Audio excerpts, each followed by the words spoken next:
baax am nañu mbégte Mor Talla nga dellu si waat suñu plateau Ultimatum. merci beaucoup Aïda Ben maa ngi di nuyu ñi ñuy seetaan ci Sénégal ak ci àdduna bi yëpp. alors Mor Talla Gueye tey jii naka la il se sent comment Mor Talla Gueye boo xamante ni nekkaat na ci terrain bi. amaat na jot nekkaat tam ci ay activités politiques am. boo ñu doon décrire tey naka nga koy dundee lan lay doon. soulagé en phase aussi ak man en phase ak samay ngëm-ngëm. et très fier aussi d'avoir aussi respecté man ki ma doon li ma yàgg a prôné mooy être quelqu'un de libre aussi être quelqu'un de qui a des principes et que lépp bañ a nekk ay wax ci kanamu fay action bi ñu nit ñu xamee on sait que c'est pas facile certes parfois de prendre certaines décisions parce que aussi qui dit qu'on est c'est très très très difficile comme choix d'abandonner en tout cas poste yu mel noonu ci bëtu nit ñi ci bëtu projet yu demee noonu ak ñi nga xam dañ laa yéene dañuy fokk ni àdduna ciy dugg ay boy yu ndaw lañ ay xale yu ndaw lañ yàgg nañu tourner le dos à beaucoup de comment dire ay propositions ci yeneen régime ak wala boog ay mallette ak ay xaalis ak ay yu mel noonu pour ceux qui nous connaissent ñi nga xam ni yàgg nañ ñu suivre sunu yenn choix yi du leen bett ils sauront toujours que ñun on n'est pas là pour ay privilèges on n'est pas là pour un gain financier on n'est pas là pour ay prestige dafa am benn combat bu ñu gëm et boo gisee sax ñu nangu woon poste bi c'est parce que ki diriger dañ ko respecter gëm le projet gëm que ni on avait aussi ci wàll wi ñu nekk ñun benn mission bu ñu war a jouer muy instaurer fa la jubal jubanti et ñun ci temps bi ñu fa dem lu muy gàtt aussi yàlla dimbali nañu ba en tout cas poser nañu fa pierre yi en tout cas raay yi teg affaire yi ci jubal jubanti ba tey bu ñu fa jugee bu kaneen ñëwee suñu ginnaaw aussi bu fekkee appliqué na loolu ñun dañuy wax que ni au moins ça a servi à mettre train bi sur les rails. parce que yow charge bu mag nga amoon par rapport ak nomination boobu nga xamante ni daf leen ko ndaxte kuréel gi ñu la joxoon. dafa ëmb yow say père. comme ñi yëngu ci wàllum art. ak wàllu culture. alors tey balaa maa xuus bu baax sax ci démission bi. tey bu ñu doon wax carrément lan nga mën a jàpp ni soppi nga ko ba yow acteurs yi nga xamante ni ñu ngi ci milieu bi yëg nañ ko. waaw loolu moom je pense. contribuer xam nga parfois voilà mu ngi noonu comme ni ma ko waxee rek bi ci gënoon am importance mooy jubal jubanti mooy la transparence ñun bi ñu demee foofu la ñu njëkk a teg ci axe boobu la ñu njëkk a teg ñun en tout cas suñu ay objectif te yàlla def na que ni teg nañ ci ay jéego yu am solo teg nañ ay plateformes yoo xamante si ni amatul dara loo xam ni benn cercle parce que aussi avant dafa xawoon ni mu doon doxee dafa xawoon nekk un truc de clan de cercle où les gens voilà exactement mu yàgg jur ay coow ñu xam ne bu ñu ñëwee pour ñu être transparent il faut ñu teg loo xam ñëpp ci am accès te dans aussi la distribution des fonds il fallait aussi mu équitable il fallait que biir Sénégal il fallait que en tout cas les personnes à mobilité réduite les femmes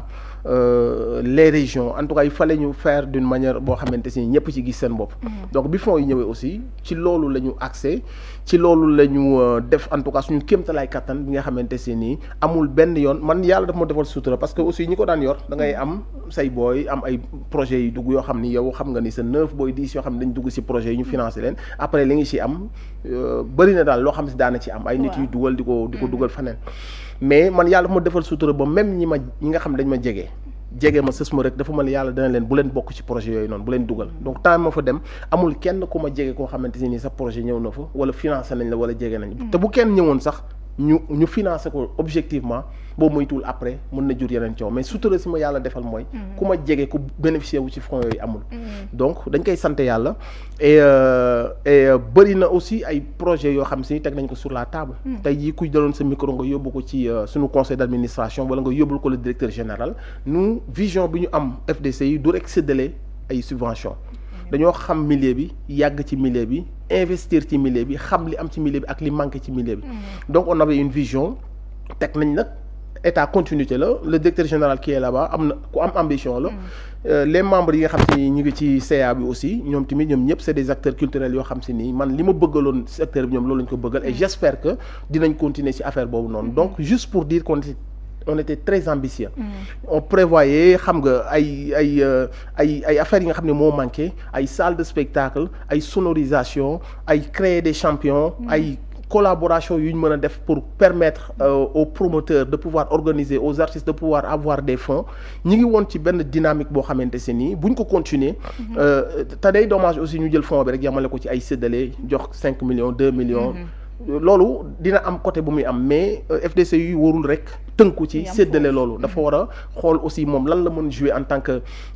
EPIC mu dem wuti xaalis mën a dem au delà de subvention bi état di joxe moom aussi mu xool naka la mën wutee xaalis naka la mën investir donc ñu ngi woon ci dynamique boobu noonu ñu ngi ci doon liggéey avec des membres du CA qui sont vraiment très impliqués di joxe seen xam-xam ak yu demee noonu maa ngi leen di saluer le directeur général aussi il est très ambitieux moom tamit et ñu ngi ñaan aussi ñu continuer ci yoon boobu ba yiñ naloon bëggaloon ko secteur bi ñu mën ko en tout cas àggale incha allah. alors Ousmane Sonko dafa amoon lu mu waxoon. mbooleem koo xamante ni dañ la takkal nombal tànk. bul démissionner na nga toog. ba keroog quand même ñu lay limogé. comme gis ñu gisee ay directeur ñeneen ak ñeneen ñu leen limogé alors lan moo waral ak loolu noonu yëpp tënku woo si nga jël décision tekki sa nombal tànk. en fait man su ma fa toogaatoon salaire kese moom fay bàyyi privilège moom fay bàyyi te je veux pas de ça. moom fay dem principe moo taxoon ma dem fa. mënuma cheminer ànd ak nit ñoo xam ne gëwuma la ñuy def moi j'ai combattu un système bi ñu nekkee xale ba léegi ñu ngi koy xeex bi ñu dugg ci rap ku ñu xam-xam ne dañuy combattre tout ce qui est système buy utiliser son peuple tout ce qui est corruption tout ce qui est yu ni mel donc on a combattu on a fait les sacrifices qu'il fallait suñu dëkk ñàkk nañ ay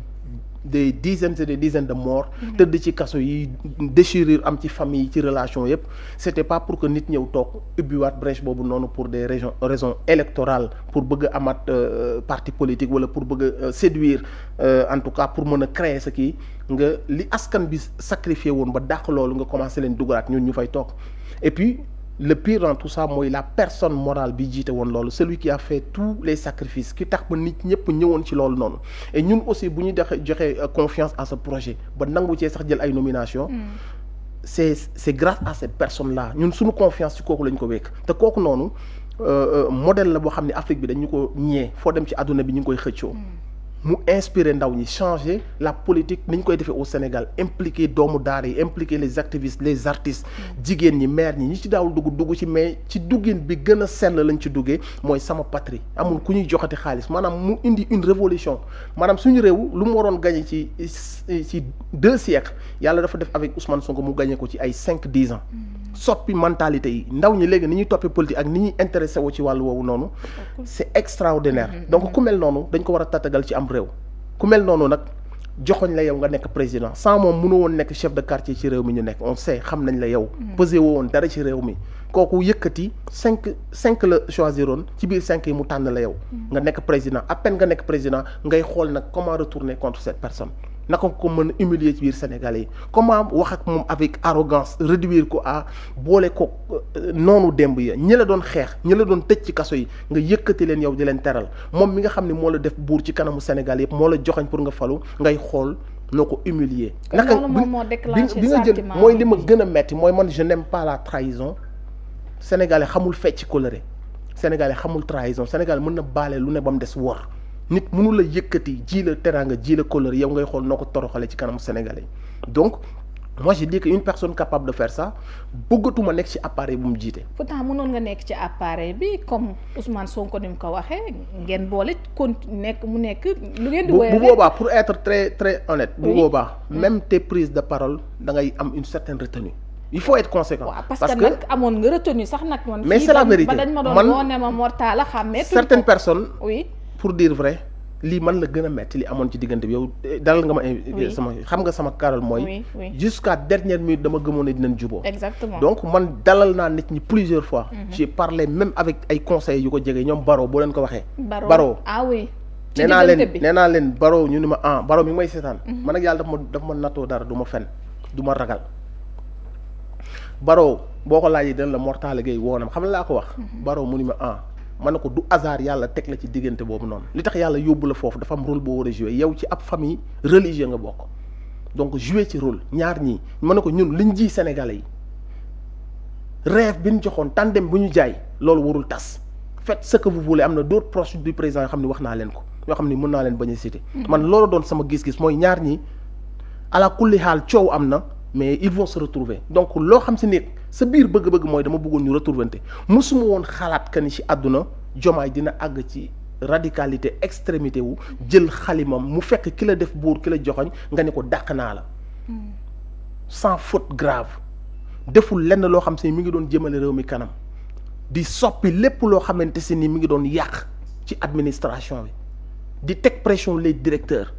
corps de contrôle di teg pression les ministres ak tous les DG tous les PCA muy joxaat espoir di joxaat confiance aux investisseurs di joxaat confiance aux diaspora aux Sénégalais de la diaspora pour que ñëw ñu mën a investir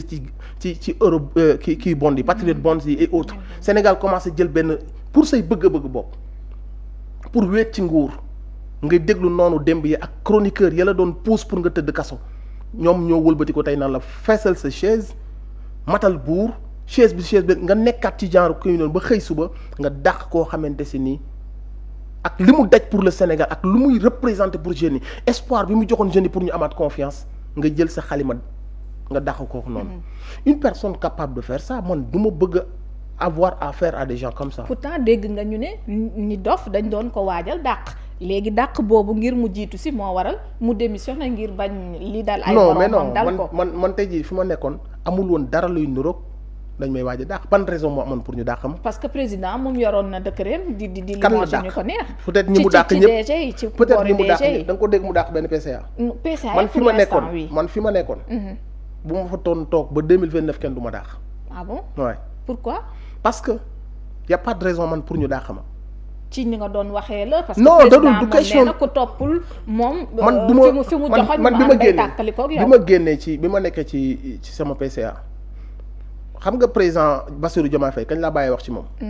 jour bi président Ousmane Sonko defee le 8 novembre mu wax ñu xëy le dimanche mu tontu ko publiquement désavoué ko ci kanamu Sénégal yi boobu laa gëj a wax ci Bassirou Diomaye président Bassirou Diomaye ay activité am en tant que président boobu laa ci pare.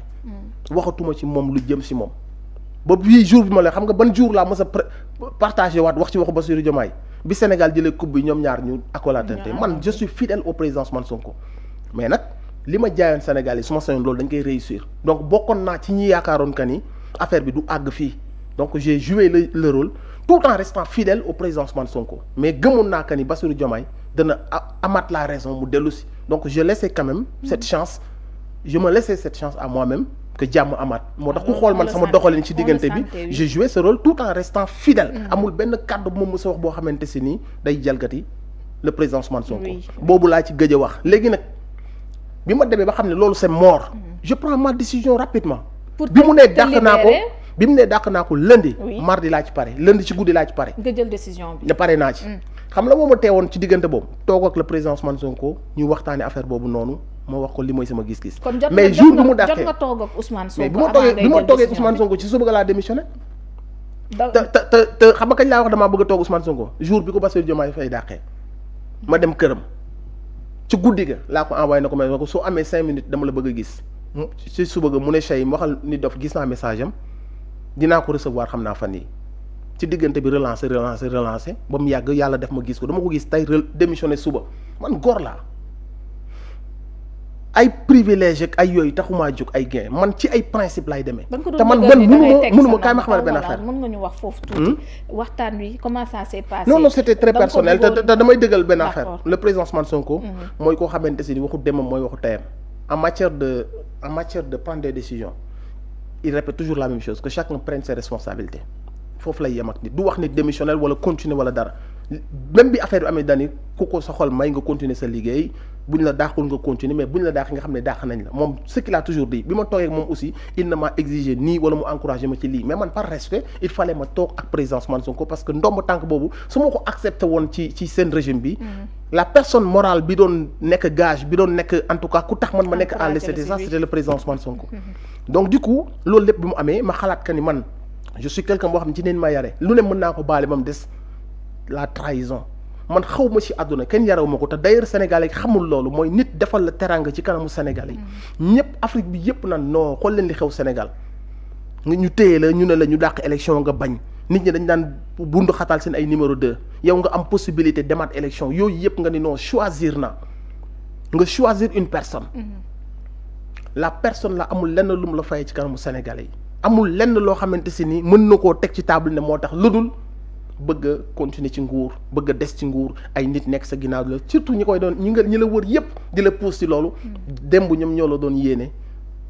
kaso ñoo la doon jiiñ terroriste ñoo la tàqale sa doom tàqale ko Ousmane Sonko ak ay doomam ñu tëj leen ci kaso bi ci réew mi ngeen bokk jàngee fi liggéeyee fi